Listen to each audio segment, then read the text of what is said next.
नमस्कार मंडळी, मी सुनील घुडबिंदे आपले पुन्हा एकदा स्वागत करतो।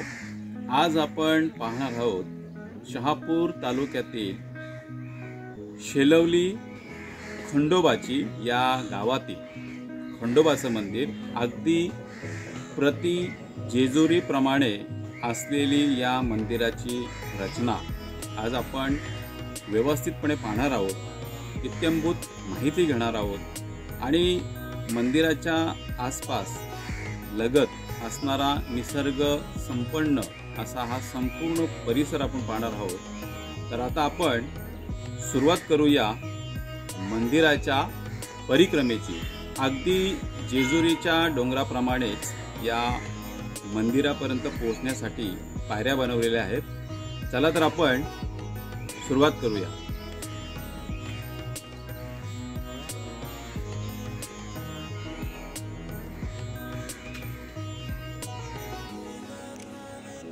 आपण आता पायऱ्या चढून डोंगराच्या मध्यापर्यंत आलेलो आहोत आणि अगदी आता 1 मिनिटाची वाट बाकी आहे। आपल्याला इथे यायचं असेल तर शहापूरहून किनवली, शेणवे, सरळगाव, डोळखाम इकडे जाणाऱ्या एसटी बसेसचा आपण वापर करू शकतो। अगदी हे शहापूर ते खंडोबाची शेलवली हे अंतर 5 किलोमीटरचं आहे आणि येथे येण्यासाठी लागणारा वेळ अगदी 10 ते 15 मिनिटांचा आहे। आपल्याला जर मुंबईहून इथे यायचं असेल तर आसनगाव स्टेशनमध्ये आपण उतरू शकता। तिथून रिक्षांची व्यवस्था आहे शहापूरपर्यंत येण्यास आणि तिथून तुम्ही येथे एसटी बस किंवा जीपच्या माध्यमातून येऊ शकता।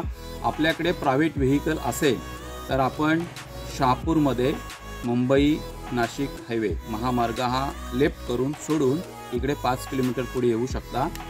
अत्यंत सुंदर आणि निसर्गाच्या सानिध्यात आणि अत्यंत पवित्र वातावरणात हे वसलेलं मंदिर आहे। जरूर या, नक्की या आणि ह्या पवित्रतेचा आनंद घ्या।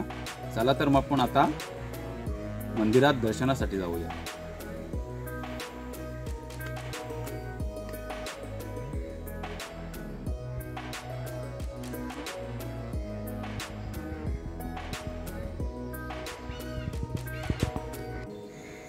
आणि हे विहंगम दृश्य, खालच्या सुंदर असं भूभागाचं होणारं दर्शन। आपण जो परिसर पाहतोय तो म्हणजे शेलवली गावाचा हा निसर्गरम्य आणि हिरवाईने नटलेला हा परिसर।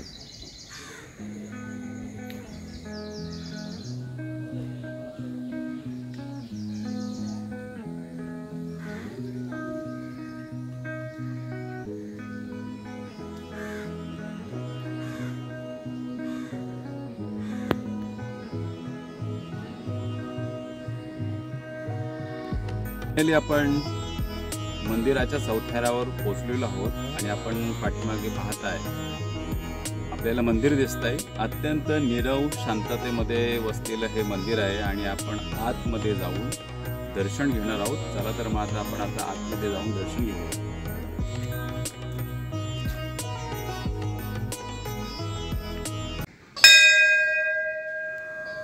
आता आपण प्रवेश करतोय ते मंदिरामध्ये।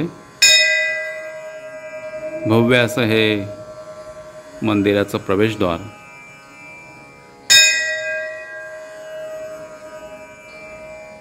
आणि आपण पाहू शकतोय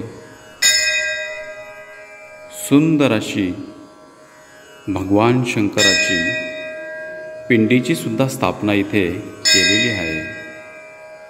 आणि इकडे आपण पाहतोय श्री खंडोबाची मूर्ती आपण पाहू शकतोय।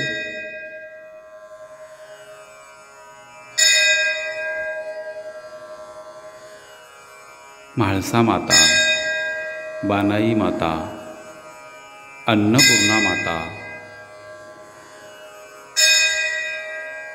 योगिनी माता अशा या मूर्त्या या मंदिरामध्ये स्थापन केलेल्या आहेत। किंबहुना हे अतिशय प्राचीन असं खंडोबाचं मंदिर मानलं जातंय। सुंदर अशा संगमवरी दगडामध्ये बांधलेलं हे मंदिर मनाला अतिशय प्रसन्नता आणि पवित्रता प्रदान करत आहे। खरं म्हणजे या गावातील ग्रामस्थ सुद्धा तेवढेच आध्यात्मिक आणि समाजकार्यामध्ये अग्रेसर असणारे ग्रामस्थ, त्यांच्या पुढाकारानेच मंदिर लोकवर्गणीतून आपण पाहतोय सुसज्ज मंदिर असे या निसर्गरम्य वातावरणामध्ये स्थापन केलेले आपल्याला पाहावयास मिळते। नक्कीच आपण सुद्धा इथे या पवित्रतेचा, शांततेचा आनंद घेण्यासाठी जरूर एकदा इथे भेट द्या।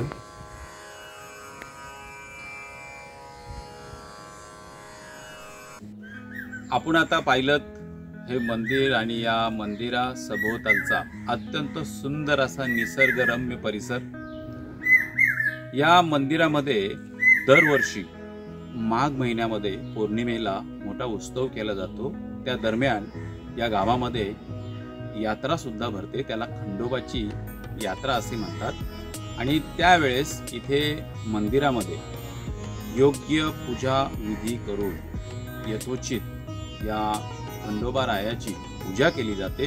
त्यानंतर साधारणतः वर्षा अखेरीस दत्त जयंतीच्या आधी चंपाषष्ठीला सुद्धा इथे सुंदर असा कार्यक्रम उत्सव केला जातो। तर या दोन्ही कोणताही दिवस निवडून आपण इथे येऊ शकता, किंबहुना वर्षभर हे मंदिर दर्शनासाठी खुले असते, आपण इथे येऊ शकतो। आता तर श्रावण मास चालू आहे आणि या श्रावण मासामध्ये इथे येऊन भगवान शंकराचं दर्शन घेऊन, खंडोबारायाचं दर्शन घेऊन आपण आपल्या मनाला अत्यंत शांतता आणि पवित्रता प्रदान करू शकतो। तर नक्कीच आपण या आणि या सुंदर पवित्र वातावरणाचा आनंद घ्या। आपण आता असेच नक्कीच पुढच्या व्हिडिओमध्ये एक नवीन विषय, एक नवीन स्थळ घेऊन भेटूया। आपण चॅनलवर नवीन असाल तर चॅनलला सबस्क्राईब करा, लाईक करा, शेअर करा। या व्हिडिओबद्दल आपल्याला काय वाटतंय ती कमेंट टाका। तोपर्यंत नमस्कार।